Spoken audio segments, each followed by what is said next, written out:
Praise the Lord. നിങ്ങളെ എല്ലാവരെയും blessed മോർണിംഗിലേക്ക് യേശു ക്രിസ്തുവിൻ്റെ നാമത്തിൽ സ്വാഗതം ചെയ്യുന്നു.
പ്രിയരെ, അനുഗ്രഹിക്കപ്പെട്ട ഒരു പ്രഭാതം കൂടെ നമ്മുടെ ജീവിതത്തിൽ അനുവദിച്ചു തന്ന വലിയവനായ ദൈവത്തെ നമുക്ക് ഒരുമിച്ച് ചേർന്ന് നന്ദി പറയാം. എത്ര പേർ പറയും, ഞാൻ നിന്നതല്ല, എൻ്റെ ദൈവം എന്നെ നിർത്തിയതാണ്? ഒന്നുകൂടെ പറഞ്ഞാൽ 2025 ഡിസംബർ മാസം 16-ാം തീയതി വരെയും എന്നെയും എൻ്റെ കുടുംബത്തെയും കണ്ണിലെ കൃഷ്ണമണി പോലെ സൂക്ഷിക്കുകയും വിടുവിക്കുകയും ചെയ്ത വലിയവനായ ദൈവത്തിന് നന്ദി പറഞ്ഞുകൊണ്ട് ഈ പ്രഭാത ചിന്തയിലേക്ക് നമുക്ക് ഒരുമിച്ച് അടുത്തു വരാം. ഒരു ദോഷവും തട്ടാതെ വണ്ണം നമ്മെ കാക്കുന്ന ദൈവം.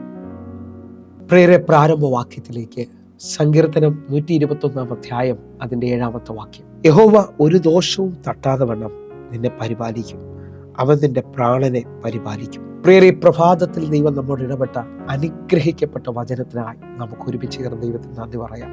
ഈ പ്രഭാതത്തിൽ നാം ചിന്തിക്കുന്ന ചിന്ത ഒരു ദോഷവും തട്ടാതെ വണ്ണം നമ്മെ കാക്കുന്നൊരു ദൈവം ഉണ്ടെന്നുള്ളതാണ്.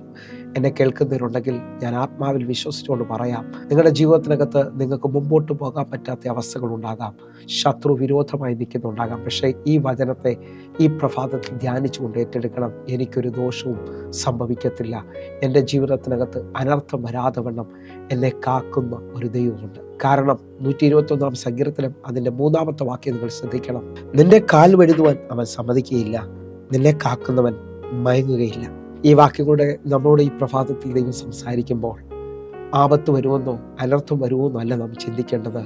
നമ്മെ കാക്കുന്ന ഒരു ദൈവമുണ്ട്. ഒരു ദോഷവും വരാതെ വണ്ണം നാം അവൻ്റെ വേലിവളപ്പിലാണ് ആയിരിക്കുന്നത്. തീയും അതിലായി നമുക്ക് ചുറ്റും നിൽക്കുന്ന ദൈവത്തിൻ്റെ ആ വലിയ കരം കാണുവാനായിട്ട് നിങ്ങൾ വിശ്വസിക്കുന്നവരാണെങ്കിൽ 91-ാം സങ്കീർത്തനം അതിൻ്റെ 10-ാമത്തെ വാക്യം ശ്രദ്ധിക്കണം. ഒരനർത്ഥവും നിനക്ക് ഭവിക്കുകയില്ല, ഒരു ബാധയും നിന്റെ കൂടാരത്തിൽ അടുക്കുകയില്ല. നിങ്ങൾ വിശ്വാസത്തെ പറയണം, എൻ്റെ കർത്താവ് എൻ്റെ കൂടെ ഉള്ളിടത്തോളം കാലം ഒരനർത്ഥവും വരത്തില്ല. വിശ്വാസത്തിൽ നാം പറയണം കേട്ടോ. അതേപോലെ തന്നെ ഒരു ബാധയ്ക്കും എൻ്റെ ഭവനത്തോട് അടുക്കാൻ കഴിയാതെ വണ്ണം എൻ്റെ കർത്താവ് എനിക്ക് വേണ്ടി ഇന്നും ജീവിക്കുകയാണ്. ഒന്നുകൂടെ സെക്കരിയ പ്രവാചകന്റെ പുസ്തകം നോക്കിയാൽ 2-ാം അധ്യായം പറയുന്നു, എന്നാൽ ഞാൻ അതിന് ചുറ്റും തീമതിലായിരിക്കും, ഞാൻ അതിൻ്റെ നടുവിൽ മഹത്വമായിരിക്കുമെന്ന് യഹോവയുടെ അരുൾപ്പാട്.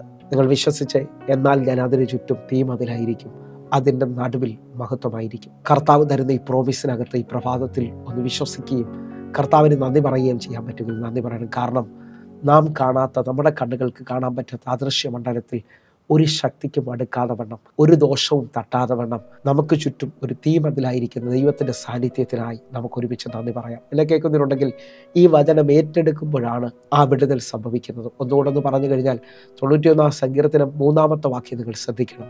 അവൻ നിന്നെ വേട്ടക്കാരൻ്റെ കെണിയിൽ നിന്നും നാശകരമായ മഹാമാരിയിൽ നിന്നും വിടുവിക്കും. 4-ാമത്തെ വാക്യം കൂടെ, തൻ്റെ തൂവല് കൊണ്ട് അവൻ നിന്നെ മറയ്ക്കും, അവൻ്റെ ചിറകിൻ കീഴിൽ നീ ശരണം പ്രാപിക്കും, അവൻ്റെ വിശ്വസ്തത നിനക്ക് പരിചയം പലകയുമാകുന്നു. ശ്രദ്ധിച്ചു നോക്കിയ, വിരോധമായി നിൽക്കുന്ന ശത്രുവിൻ്റെ കയ്യിൽ നിന്നും വേട്ടക്കാരൻ്റെ കെണിയിൽ നിന്നും നാശകരമായ മഹാമാരിയിൽ നിന്നും വിടുവിക്കുന്ന ഒരു ദൈവമുണ്ട്. അവൻ്റെ വിശ്വസ്തത നിനക്ക് പരിചയം പലകയുമാണ്. അവൻ്റെ തൂവല് കൊണ്ട് അവൻ നമ്മെ മറയ്ക്കും. നമുക്ക് ചുറ്റും ദൈവത്തിൻ്റെ പ്രൊട്ടക്ഷൻ ഉണ്ടെന്ന് മനസ്സിലായാൽ ഈ പ്രഭാതത്തിൽ എൻ്റെ കൂടെ ചേർന്ന് പറയണം, ഒരു ദോഷവും തട്ടാതെ വണ്ണം അവൻ എന്നെ കാക്കും. ഒന്നുകൂടെ നിങ്ങൾ ശ്രദ്ധിച്ചു നോക്കി, ശത്രു നമുക്ക് വിരോധമായി ഒത്തിരി കാര്യങ്ങൾ പ്ലാൻ ചെയ്തുണ്ടാകാം.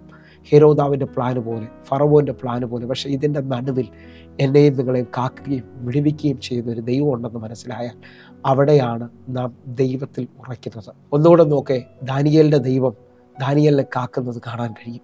ദാനിയേൽ പ്രവചനം 6-ാം അധ്യായം അതിൻ്റെ 23-ാമത്തെ വാക്യം. അപ്പോൾ രാജാവ് അത്യന്തം സന്തോഷിച്ചു. അവർ ദാനിയേലിനെ ഗുഹയിൽ നിന്ന് കയറ്റി. അവൻ തൻ്റെ ദൈവത്തിൽ വിശ്വസിച്ചതുകൊണ്ട് അവന് യാതൊരു കേടും പറ്റിയതായി കണ്ടില്ല.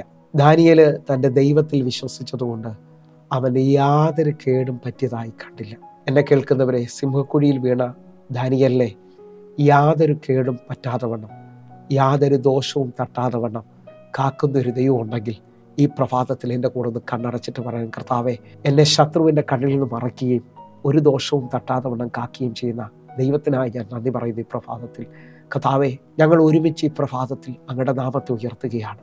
വിശ്വാസത്തോടെ കർത്താവിനോട് ചേർന്നുകൊണ്ടെന്ന് പറഞ്ഞാട്ടെ. യെശയ്യാവ് 54-ാം അധ്യായം 17-ാമത്തെ വാക്യം, നിനക്ക് വിരോധമായി ഉണ്ടാക്കുന്ന ഒരായുധവും ഫലിക്കുകയില്ല.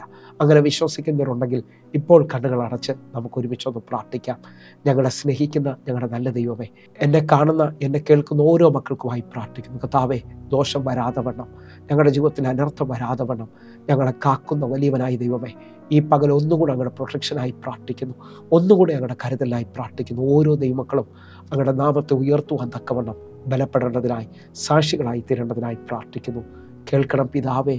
ആമേൻ, ആമേൻ. പ്രിയരെ, ഈ പ്രഭാത സന്ദേശം നിങ്ങൾക്ക് അനുഗ്രഹമാകുന്നെങ്കിൽ നമ്മുടെ യൂട്യൂബ് ചാനൽ സബ്സ്ക്രൈബ് ചെയ്യും, ഫേസ്ബുക്കിലേക്ക് നിങ്ങൾ ജോയിൻ ചെയ്യുകയും ചെയ്യണമെന്ന് ഓർപ്പിക്കുന്നു. അതേപോലെ തന്നെ എല്ലാ ദിവസവും വൈകിട്ട് ഇന്ത്യൻ സമയം 6 മണിക്ക് നമുക്ക് സൂമിൽ ആരാധനയുണ്ട്. നിങ്ങൾ കടന്നു വരണമെന്ന് ഓർപ്പിക്കുന്നു. വലിയൊരു ദൈവപ്രവൃത്തിക്കായി, ദൈവത്തിൻ്റെ കരുതലായി നമുക്ക് ഒരുമിക്കാം. ദൈവം നിങ്ങളെ കാക്കും, ദൈവം നിങ്ങളെ അനുഗ്രഹിക്കും. എങ്കിൽ അടുത്ത ദിവസം കാണുവരെയും സ്വർഗത്തിലെ ദൈവം നിങ്ങളെ കാക്കുമാറാകട്ടെ. God bless you. ആമേൻ.